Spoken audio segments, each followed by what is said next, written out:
Hello everyone, and thank you for joining today's presentation. In this presentation, our focus will be on the critical importance of threat hunting and how we should adopt these proactive measures in order to detect and mitigate these risks. So let's move on to the next slide. Firstly, we will delve into today's agenda, which starts with an introduction to threat hunting, and we start by defining what threat hunting is and why it is crucial in today's cybersecurity landscape. Next, we'll move on to the effects of cyber attacks. Here we get a glance about understanding the real world impact of cyber attacks and why proactive threat hunting is necessary. Then we'll move on to benefits of threat hunting. We'll discuss the tangible advantages an organization gain from implementing effective threat hunting strategies and how threat hunting program is benefited in long run. Next, we'll move on to threat hunting loop, which outlines a cyclical process within our environment. Next, we'll explore the maturity model of threat hunting, which helps us in proactively hunt for threats. And next, we have key performance indicators. Here we'll discuss how to measure effectiveness of our threat hunting and implement strategies accordingly. So we have to cover the essential tools and techniques used in threat hunting, and we have to discuss about data sources that provide information needed to mitigate potential risks. And next, we have the implementation cost of threat hunting. And lastly, in conclusion, we'll summarize the takeaways that highlight the importance of integrating threat hunting into our cybersecurity strategy. Let's move on to the next slide. Starting with the introduction, I can define threat hunting in a following 4 points. It is a proactive approach which it prevents and detects, and it aims to detect potential attacks, and it's an ongoing and continuous process. Because in terms of timing, threat hunting is an ongoing and continuous process, whereas the incident response is typically triggered when a security event is detected. And I call it as a hypothesis driven because the threat hunters formulate hypotheses based on available data by their expertise, knowledge of attack techniques. So they then conduct these investigation and collect evidence to validate or disprove these hypotheses. Example of this is analytics, machine learning, AI. So on other hand, an incident response is something investigated after the incident or breach that has been detected. So in this, the work on the scope, impact, and causes to effectively respond and mitigate. Few examples for it is vulnerability scans and patch management. So let's move on to the next slide. So the next slide is effects of cyber attacks. It's crucial to present threat environment and risk that our organization faces. So here are some examples and statistics that illustrate why investing in cybersecurity is essential. So let's start with the point one. The manufacturing industry here experienced a 300% increase in cybercrime in 2020 as compared to 2019. And this rise gradually indicates that manufacturers are becoming prime targets for cyber criminals. Whereas in 2021, education research was the most targeted sector with 1,605 weekly attacks on average. Although we might not be in education or research, this example shows how specific sectors can be targeted. Next, there is a 43% of cyber attacks which are aimed at small businesses, yet only 14% of small businesses are prepared to respond on an attack. Coming to the healthcare organizations, 70% of the healthcare organizations report that ransomware attacks have resulted in longer hospital stays and delays in procedures. So these statistics defines the severe impact of cyber attacks on services and underscores the necessity for our organization to invest in effective cybersecurity measures. So let's move on to the next slide. Threat hunting has several advantages. So I'll discuss on few of the most important advantages that are faster detection, incident response, enhanced security posture, enhanced compliance. So I'll start with the faster detection. Here, it enables early identification of advanced threats by which it reduces the potential damage. And in this, the threat hunters use hypothesis-driven approaches to uncover such stealthy threats before they cause a significant damage. And next, incident response. In this, it enhances the response times and the efforts to remediate it, and this minimizes the impact of security incidents. And in this, the security hunting improves an organization incident response capabilities by uncovering vulnerabilities and potential attack vectors, and which allows the team to develop better response plans. And next, let's move on to enhance security posture. Here, we have a continuous improvement in security measures and defenses by identifying the vulnerabilities and refining detection strategies. So here it helps us to integrate security operations, organizations, and ensure more comprehensive monitoring and protection against a wide range of threats. Lastly, we have enhanced compliance. In this,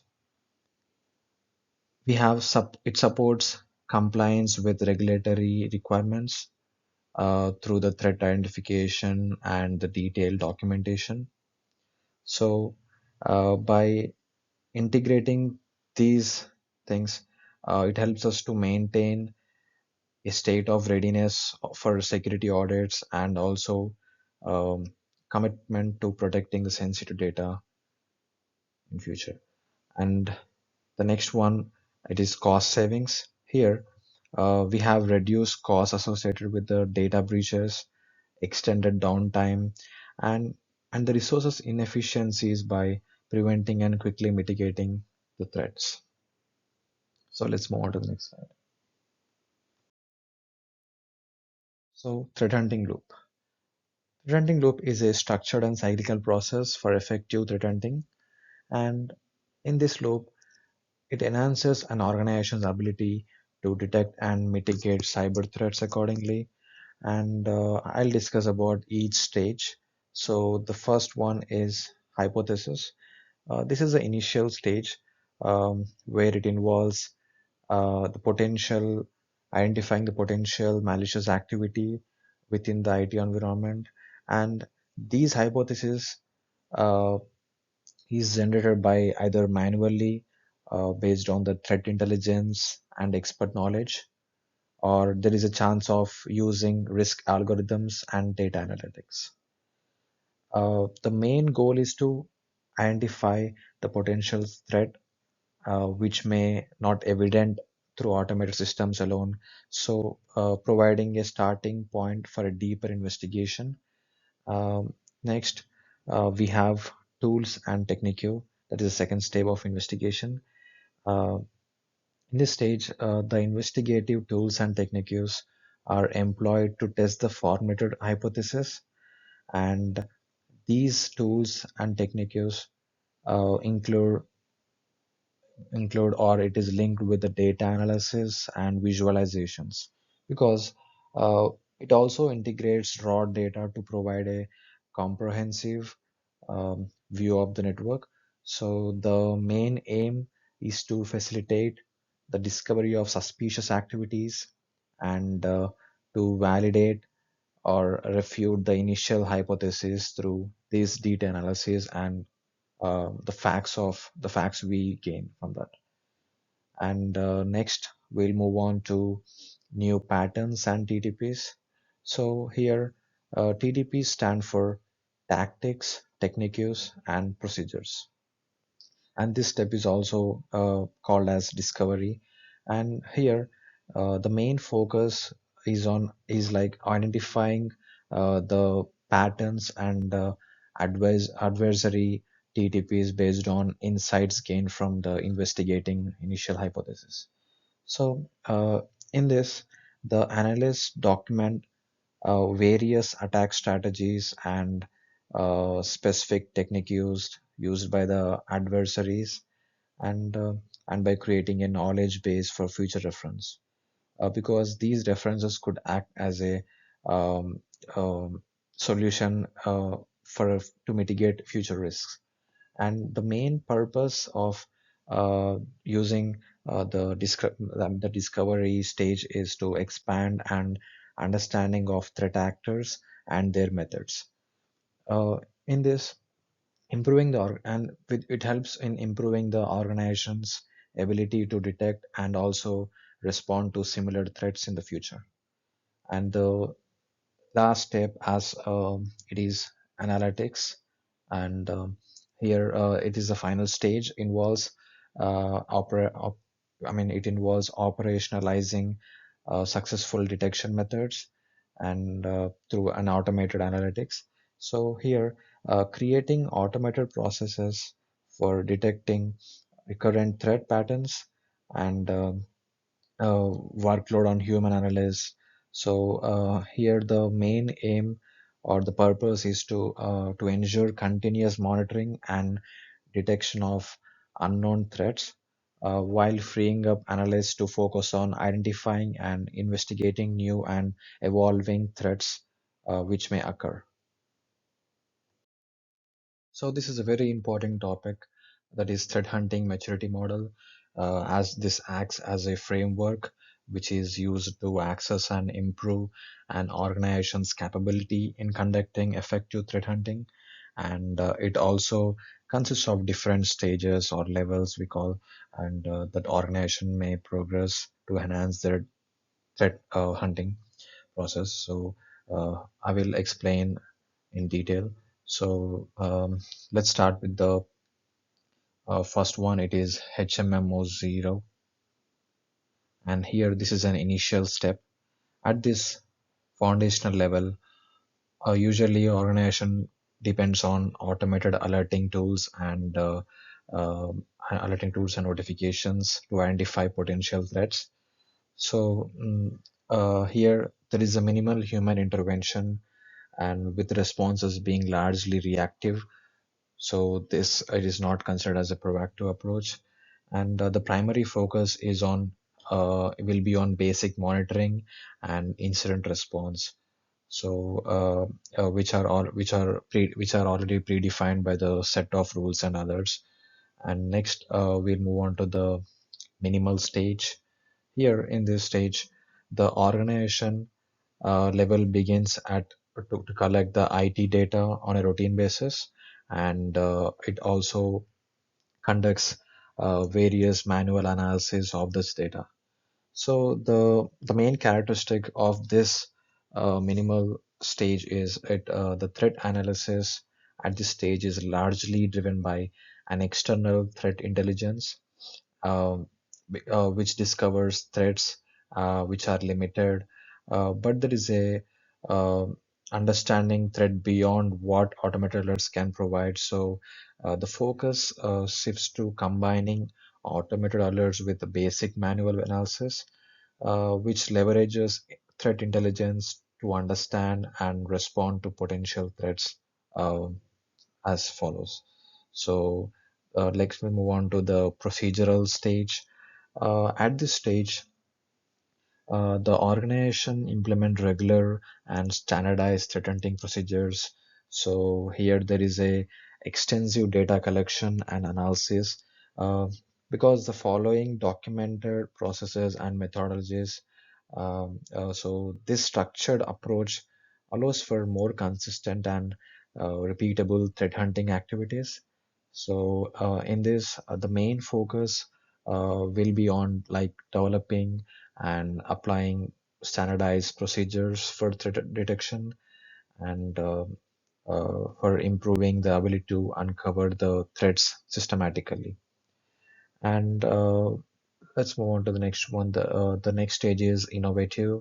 Here, uh, the organization usually um, it uses innovative level and advanced data analysis techniques here, and this could create a new detection procedures. So the main characteristics of this level is it usually involves in using the sophisticated analytics, which may include the statistical methods and also machine learning. And the primary focus in this level uh, it involves developing and applying new methods, techniques to detect and understand these threats. And the last stage, like, it is leading. It is HMM4. At this leading level, organization achieve a high level of automation in their threat hunting process because it has some successful hunting processes which are converted into automated detection systems. So, where this allows for continuous improvement of hunting techniques and proactive stance. So, the focus is on achieving an adaptive, self-improving threat hunting capabilities. So, these automated systems work alongside human hunters, and which helps in detecting and also responding to the threats accordingly. And it creates a cycle of ongoing refinement and improvement in this process. Um, the KPI stands for key performance indicators. So in this, there is an essential metrics used to measure the effectiveness and efficiency of threat hunting efforts. So let's discuss few KPIs here. So the first one is detection rate and time to detect, and the second one, it is mean time to detect, which is also called as MTTD, and the last one is mean time to respond. It is also MTTR. So let's start with the detection rate. Here, the detection rate refers to the percentage of identified threats out of total number of threats. So it indicates the effectiveness in um, finding out the threats which are early to prevent in incidents. So the next, it is time to detect. Here, it measures the average time from threat introduction to detection. So it usually measures um, the quickness that a threat can identify and also mitigate it or minimize it potential damage. So the next one, it is MTTR. Here, it measures the average duration from when a threat is detected to when it successfully mitigated or resolved. So in this, lower times indicate faster response and reduced impact of incidents. So I missed to discuss about MTTD. So here, the MTTD is a key performance indicator in cybersecurity. So here it represents the average amount of time it takes from the moment a security threat or a breach can occur, and when it is detected by organizations, security systems, or teams. So in this slide, we'll discuss about the tools and techniques. So I have listed out the top four effective threat hunting tools. Uh, it is Managed Detection Response (MDR) and SIEM, which is called as Security Information and Event Management. And the next tool is Security Analytics, and the next one, it is Endpoint Detection and Response. So in uh, MDR is a service where the cybersecurity experts remotely monitor and respond to threats for the organization, and ensuring the continuous protection against cyber attacks. So the next one is the security information and event management. Here, the information is collected and analyzed by the security by the security analyst, and here the data is collected from various sources in real time to detect and respond to potential security incidents, and providing alerts and reports of proactive threat management. And the next one is security analytics. Here, the security analytics uses a software and algorithms which could help them in identifying the various vulnerabilities and threats within the IT systems, and which the it helps the team to quickly detect the patterns and their behavior accordingly. And in the coming to endpoint detection response, in these systems monitor and respond to threats on individual devices within a network and investigates accordingly. So in this slide, I will discuss about the data sources. So the data sources are the different kinds of information that gives clues about the possible security threats in the company. So here the threat hunters use these sources to find and deal with such suspicious activities, which usually things we are not seen. So there may be two types of data sources. We call it as closed data source, which is also acts as a internal to the organization, and open data source, which is an external to the organization. So these closed data sources, um, they may include endpoint data. In endpoint data, uh, the data shows from the computers and phones, like the websites they visit and the files they access. We have complete information about these data. And next we have logs. In this, we have a detailed information on or the logs keep an eye on the records of events and actions within the network happens. So the next one is network traffic, which is also included in closed data source. So in this network traffic, the information about data moving between devices and networks, um, and it helps spotting anything which is unusual, uh, which was never happened before, like any unauthorized access. These information can be retrieved from the network traffic. And let's move on to the next data source, that is open data source. So in this, it provides valuable insights, like we get different sort of information from thread feeds. In thread feeds, it gives an instant updates on um, threats and how the cyber attacks are carried out. So we have another data source in open data source. It is dark web monitoring.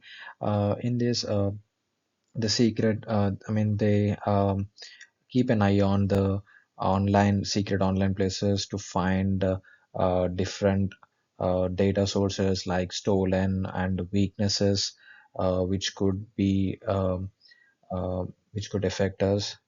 um, and we have another data source, which is incident reports. Here, the reports about the cyber attacks that have happened, helping us understand how they deal with the similar situations. So, in this image, um, I have provided the threat hunting. Like threat hunting is about actively searching for threats within our systems, while the threat intelligence focus on gathering and usual external informations which stay ahead of potential attacks which could attack in future.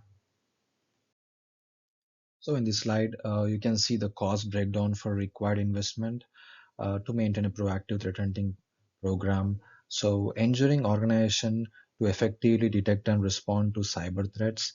Um, it includes personal salaries, and we can see the cost of necessary tools and platforms, and ongoing training, and miscellaneous and operational expenses. So let's start with the personal cost.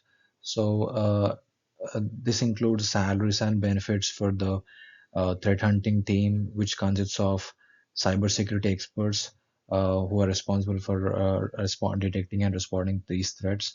So here, the it may include like team leader, threat hunter, and the data analyst and incident response specialist. So I have mentioned the annual cost, which ranges between 420,000 to 4,80,000 dollars. So we have tools cost, which ranges between 1,60,000 dollars annually. So I have included these expenses for essential tools like security information and event management, which helps us to monitor and analyze these security events, and threat hunting platforms. It also has a tool specifically designed for proactive threat hunting, and we have network traffic analysis tools. Here, the it analyzes data packets and detect anomalies. So we have incident response platforms. In this, the tools used to respond swiftly to security incidents which may occur. So I have list down the annual cost for training sessions, which is a continuous learning and workshops conducted on ongoing process. So the next one is the miscellaneous cost. So it additionally it also has some other expenses. Everything is included in this. So additional expenses are not categorized under personal tools or training, which include maintenance fees, subscriptions, or other operational costs. So there is a total annual cost of 6,36,500 dollars. And let's move on to the next slide.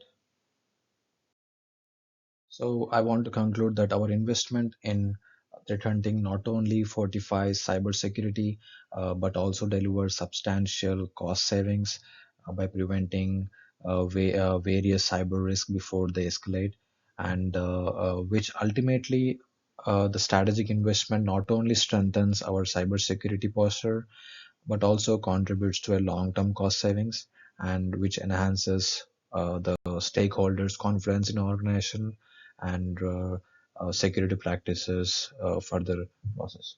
So I have the next slide.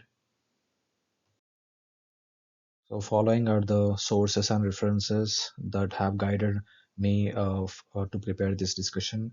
So these references is included various reports from I gained this from cybersecurity studies and expert analysis, and that deals with the importance of our approach to threat hunting. And these are some valuable insights I could get from these references. And So thank you one and all for your valuable time.